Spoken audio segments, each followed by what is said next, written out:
To begin our journey on the endocrine system, we first need to understand the two subcategories within our endocrine system, and that is endocrine signaling and neuroendocrine signaling. Now, endocrine signaling simply means that when we have glands that are producing hormones that are going to travel through our blood to our target organs. The neuroendocrine signaling process involves nerves, which can potentially be sources of hormones. So an example of that could be our posterior pituitary gland or our hypothalamus located in our brain. So the neuroendocrine signaling pathways essentially involve nerve cells that can be responsible in not only hormonal inputs but electrical inputs as well. Now, what is the goal of endocrine systems? Endocrine systems allow for communication amongst different cells all across our body. They are responsible for maintaining homeostasis, reproduction, and development. Now, an example of where we would see the endocrine system is both in the male system and the female system. So we would see hormone production in our males in the gonads or the testes of males and in the gonads or ovaries of the females. Now, what's unique about the endocrine system is that it is more slow acting and it causes change over time.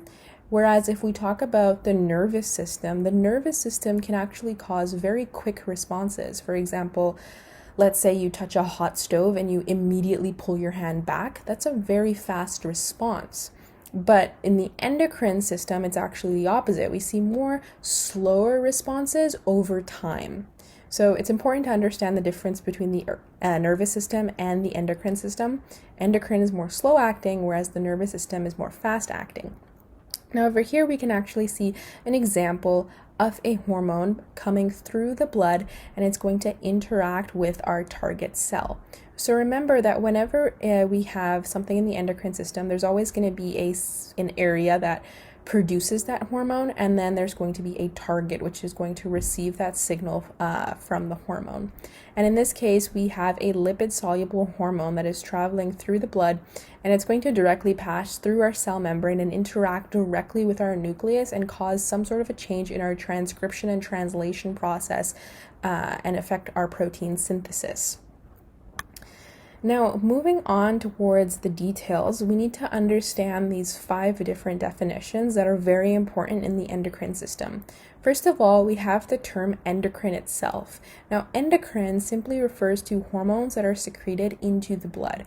So, for example, when we were just talking about that lipid-soluble hormone traveling through the blood, that is an example of when hormones are secreted into the blood. And we can remember that because the word endo means in. So, endo means into the blood. Whereas when we talk about exocrine, exo means out, so that means that these types of hormones or enzymes, they are not going to go into the blood. So these enzymes are actually going to be secreted into our ducts. For example, when we're tearing up and our eyes are watering, when our eyes are watering, that is being released through a duct, so that is through the exocrine process. Another example of the exocrine process is that earwax that is produced in our ears.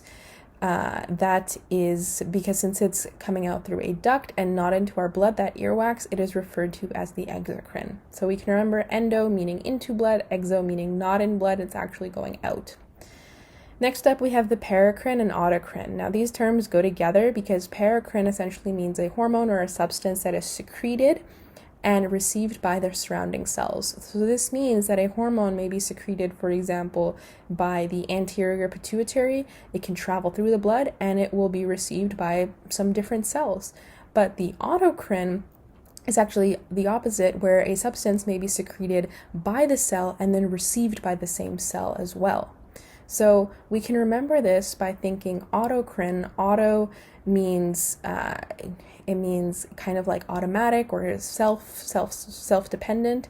So in the autocrine process, a cell is self-dependent and it can do whatever it needs to do without the help of any other cells or glands. So essentially, it produces the substance and then receives the substance all by itself.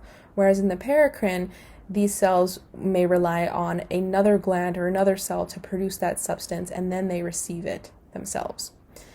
Next up, we have hormone, and hormone is a substance that is carried through the blood in small amounts, yet it causes big, long-lasting changes. So remember that when we compared the nervous system to the endocrine system, we said that the nervous system is very fast acting and causes fast responses, whereas the endocrine system, it's more slow acting and it's going to cause change over time. For example, when we talk about puberty or the growth of a female or a male, that growth does not occur suddenly. We do not wake up one day and we've grown 3 inches.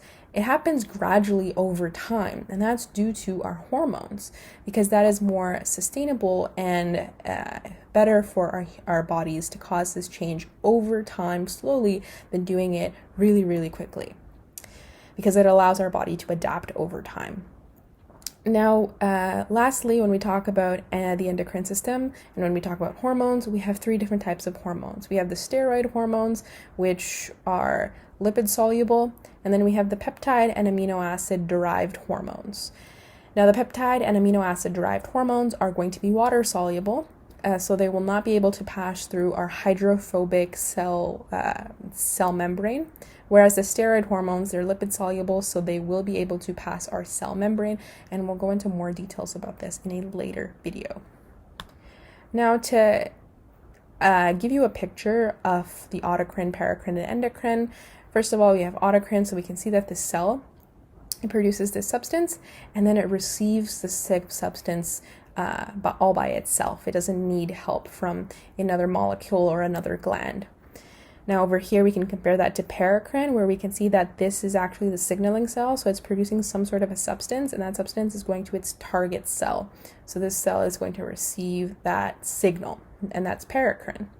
And then when we talk about endocrine, remember endo means in, so it must be going into the bloodstream. So this is the signaling cell, something is produced, it goes through the bloodstream to that target cell. And lastly, we can also have signaling across gap junctions, which essentially attach 2 cells together, and we can allow the signaling molecules to pass directly through that to the target cell via the gap junction. And that's essentially an introduction to the endocrine system and key terms that we should understand before moving forward.